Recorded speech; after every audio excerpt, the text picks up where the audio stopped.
Sixers Celtics tonight. Let's get into this one now with Coach Jimmy Lynam here, NBC Sports Philadelphia, as the Sixers get ready to take on this Boston team. With, by the way, the Sixers are a heavy favorite in this. They're a 4-1 favorite. You got to bet $425 to win $100 on this. And the Bovada odds to win the NBA championship: Golden State is 1, Houston is 2, Philadelphia is 3, and Toronto is 4. Cleveland and Boston are 5 and 6. So Philly a pretty big favorite in this one. And Coach, we'll bring you into the conversation here because, you know, this Boston team should concern people a little bit. I mean, if Miami gave you a little bit of a fight, they just don't have the talent.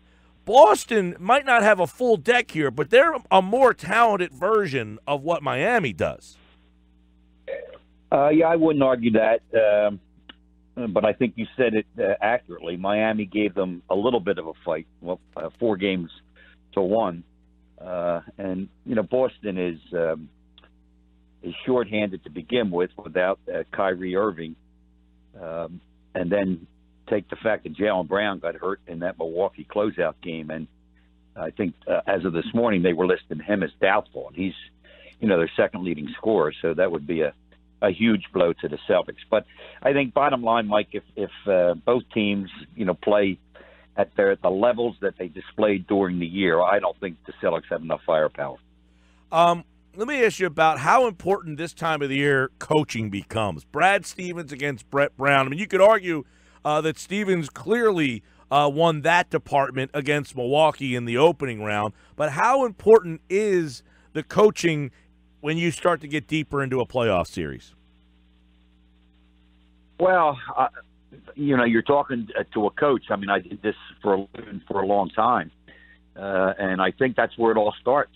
There was an article in today's Daily News regarding game plan, and I think that's a huge part of success in really in any game, but particularly in the playoffs, where you have a bit more time to prepare for just the one opponent, and then you're gonna play them, you know, over the course of a couple weeks, possibly 7 times. So the adjustments that you make to your plan, number one, you better have a decent plan.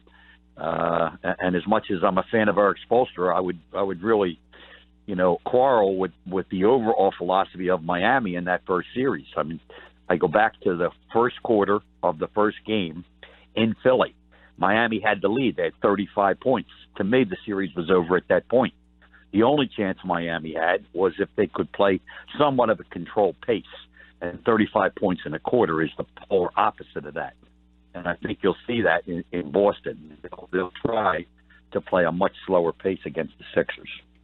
Coach, your take on the Sixers have not played since Tuesday. Good thing, bad thing? If you're the coach and your team's sitting around idle, waiting around, do you like that? Or would you rather have, if you were Brett Brown, getting out there a little earlier? I think you'd prefer, you know, you get in a groove to play maybe an extra day or two to nurse a few injuries. But the flip side of that is you get Joel Embiid, you know, with every passing day. Obviously, he gets more comfortable with the mask. You know, he gets a little bit more down the healing path with respect to the fracture in the eye. So that, to me, is it's kind of a push. I don't think it's going to be that big a deal. We're talking with Coach Jim Lynam. Coach Brad Stevens, we all know that he's a really good coach. He's really good at the adjustments. What do you think he draws up to try and stop Ben Simmons? Well, the only one comment that I kind of detected from reading a little bit this morning that he mentioned, and it shows, you know, that Brad he does a good job, I think, seeing things in the big picture. He talked about Simmons in the open floor. And I don't know the exact percentages, but, you know, the analytics people would break it down to the decimal. But Simmons gets a huge percentage, both of his scores and his assists, breaking down the other team before they're back and set on defense. You have to stop Simmons' forward motion, driving the ball up the court out of the backcourt. And I'm talking about when you have 5 people back. You know, the fast break points, the Sixers are, you know, they're middle of the pack in the league in fast break points. What they get early offense, they call it. You know, that Simmons is so adept at just like finding a crease and getting into it. So I think that'll be Boston's emphasis in trying to control Simmons to some degree. And when you look at Boston's personnel, Coach, what guy do you think makes the most sense to try and guard him? They won't do it with one guy. I know one game where I thought they had some success. Al Horford guarded them a lot. But the Sixers play so quickly, you don't have the luxury of saying, okay, Simmons is your guy, Pete. Pick him up. Good luck. Yeah. They come at you. They come at you in a hurry, and as a result, you have to. It's the basics of transition defense. You have to pick people up quickly. You have to have 5 backs, so Simmons is seeing 5 people.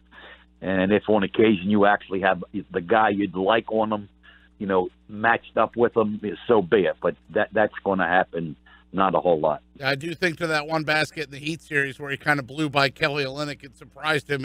And you can prepare for it, you can game plan for it, and then he just runs right by you with his speed. How about Joel Embiid, Coach Lynam? Do you like this matchup for him, both on offense and defense? I do. I like any matchup for Embiid, to be honest. But I would say ironic that you used Kelly Olynyk's name. And Al Horford's a higher level player than Olynyk, in my opinion. Although he's beyond his peak point. He's getting a little bit older now. But he had a tremendous game. In fact, he had his playoff career high of 26 points in the Milwaukee closeout game the other night. But in terms of the ability to play away from the basket, Horford will show you that, as does Olynyk. And, Joel will have a little bit of exposure to that kind of a player from the Miami series as you go forward into this Boston match. Now, if you're Boston, Coach, they got a lot of guys who are, defensive minded. They're probably going to want to be tough with Joel. You got Aaron Baines is a guy that gets physical out there. Do you think Boston's going to try that, employ that, where they throw a bunch of different big bodies at him? Yeah, they'll do that, but that's the nature of playoff basketball. It's going to be more physical. You saw the Miami series in that regard, and when you have a star player, they're going to put him. Unless somebody just flat out shuts a guy down, which you don't see too often. It's like if somebody's going to say, "Well, how are you going to guard James Harden?" You're going to guard him with a village. You need a lot of different people playing them over the course of the game, and you need very, very good team defense against these star players if you're going to keep them under some semblance of control. You mentioned Miami series a minute ago, Coach Lynam. How physical that was. Which is a more physical team, Boston or Miami? I don't see these teams. You're right. I thought the Miami series was physical. Boston certainly has the capability of playing physical. You mentioned Baines. He's a big guy.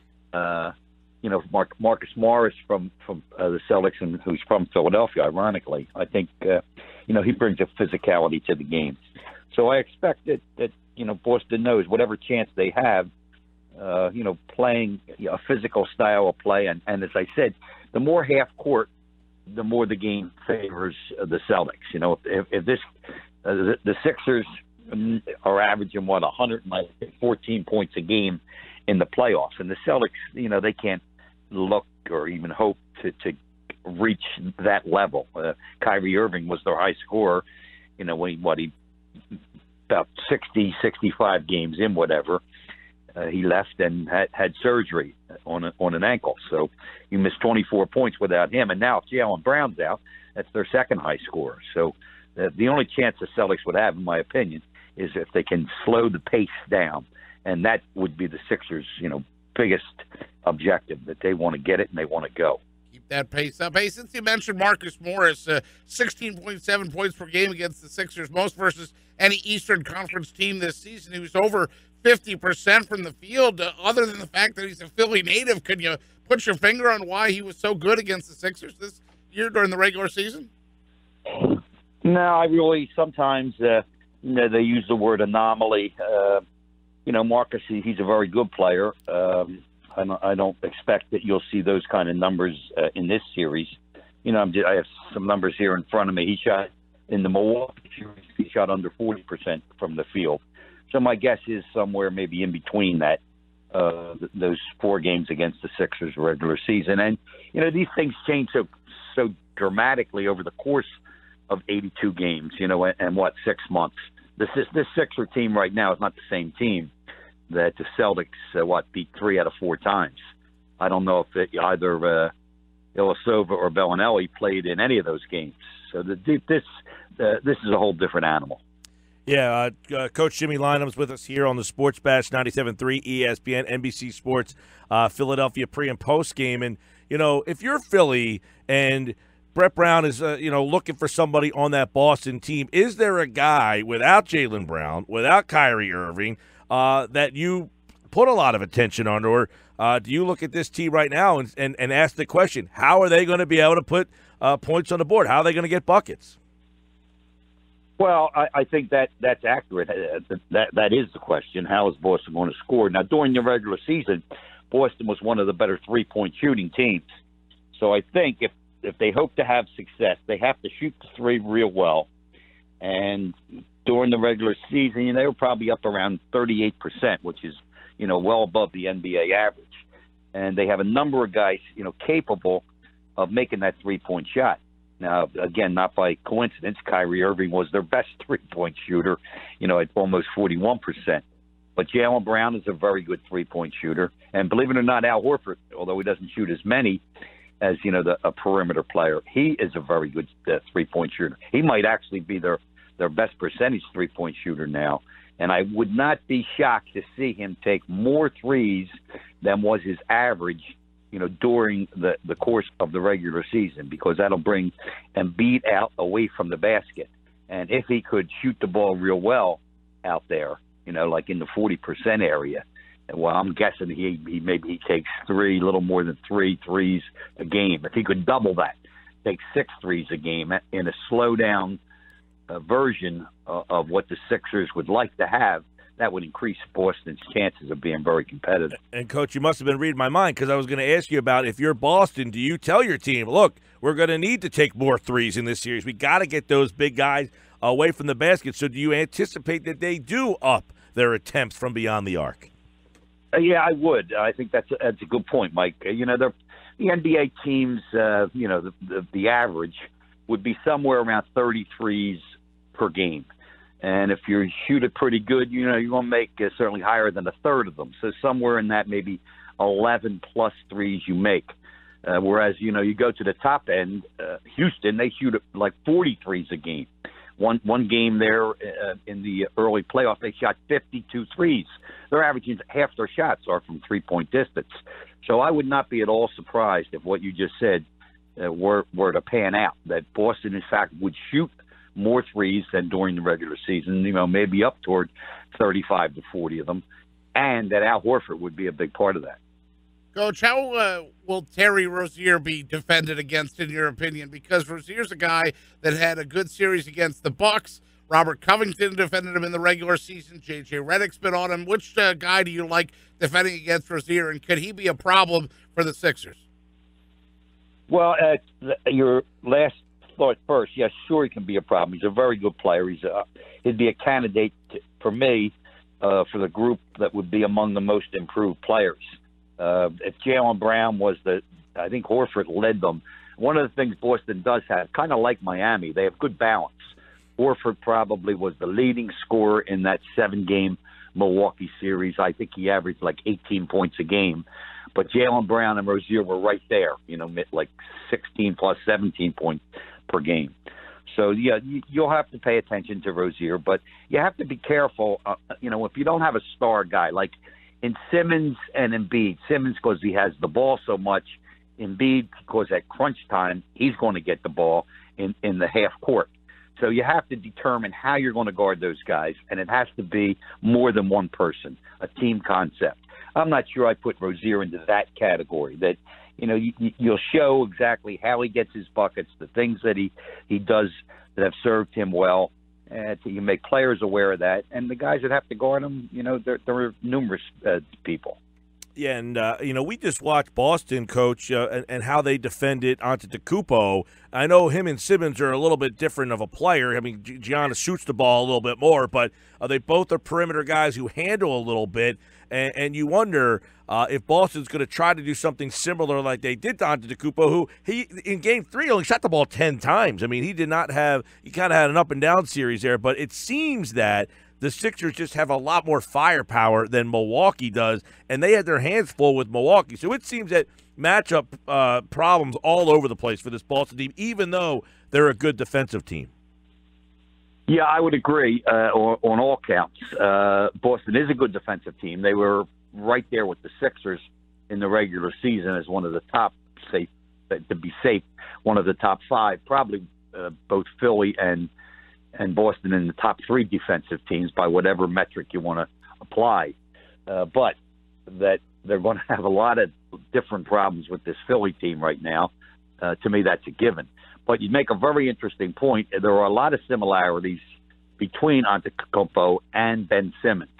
And I didn't watch all those Boston-Milwaukee games, but the ones I did watch, I thought they did a decent to good job of keeping the Greek Freak under control and not letting him drive. The great open floor players, you can't let them have access to the basket. I call it the drive from the backcourt, from 60 feet away. You have to have people back, and the key is you need five back. If your center is not running back, let's say he's trying to go get a missed shot and he's trying to get an offensive rebound, that is death because it sends somebody like Antetokounmpo, Ben Simmons into the open floor, and it's if you have four back, 4-on-4 basketball. If they played this league 4-on-4, that averaged 200 points a game, literally. That's how good these guys are in the open court when they're trying to play fast. You have to have a fifth guy back so that Simmons, Antetokounmpo see the presence. It's like trees, and they don't see quite as much open space. So, Coach, who wins the battle of the benches, and how deep into the bench do you think Brett Brown goes this series? The Celtics usually about 9, 10 deep. They're throwing a lot of different looks at the Sixers. Who do you think wins the battle of the benches when you look at those two comparisons? Yeah, I'm going to say the Sixers. Their bench it has served them better than well, particularly since they made the acquisitions with Ersan and Bellinelli late. After the trade deadline, they picked up those two guys, and they've been tremendous. So with Boston's injuries, obviously by definition, that shortens your bench. And somebody like, I'm just picking a name, like Shane Larkin now, he gets minimal playing time for the Celtics because they need another body. But I just don't see somebody like that having the impact over the course of a series. Could he have a game? Sure. These guys are all NBA players, and I call it jumping out of the box on one occasion. But you're going to see Ilyasova and Bellinelli, play well. TJ in limited minutes. I think Brett will still use his 10-man rotation because it served him so well.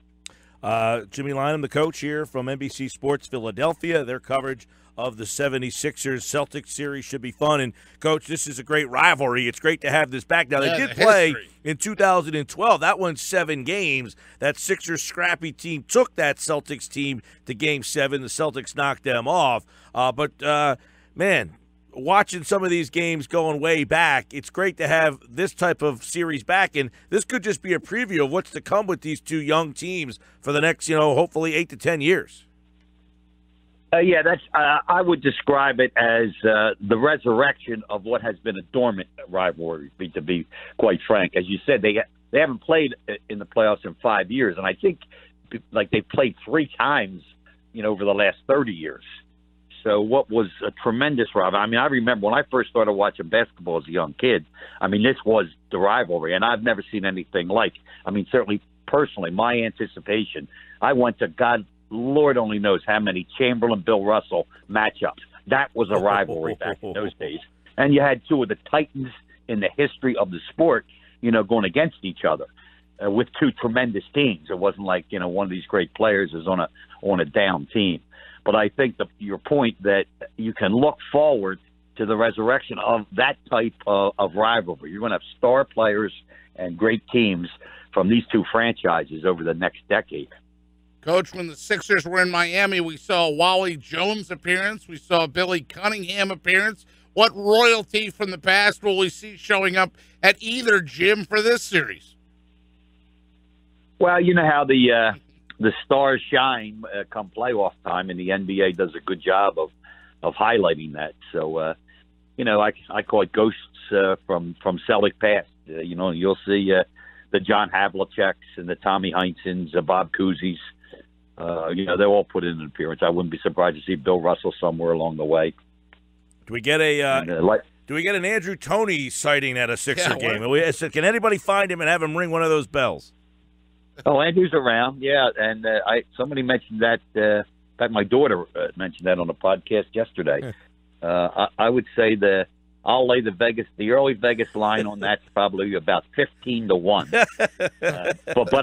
But it's a good value bet. So if it's out there, jump it. All right, Jimmy Lynam's here, and I know he's got to get ready for his television duties for NBC Sports Philadelphia. But kind enough to join us here with a little preview. By the way, Coach, do you like this matchup for Philly? Did they move on? Oh, I think they do. Yes, barring something unforeseen. I think the injury factor would loom large as a deciding factor. And, I just love the way Philly is playing. And I think if they can stay healthy, I think they'll be in good shape with a very good chance to go to the Eastern Conference Final. All right, Coach. We'll be watching and enjoy the series. All right, guys. Good speaking. Take care. Coach Jimmy Lynam here on the Boardwalk Honda Hotline.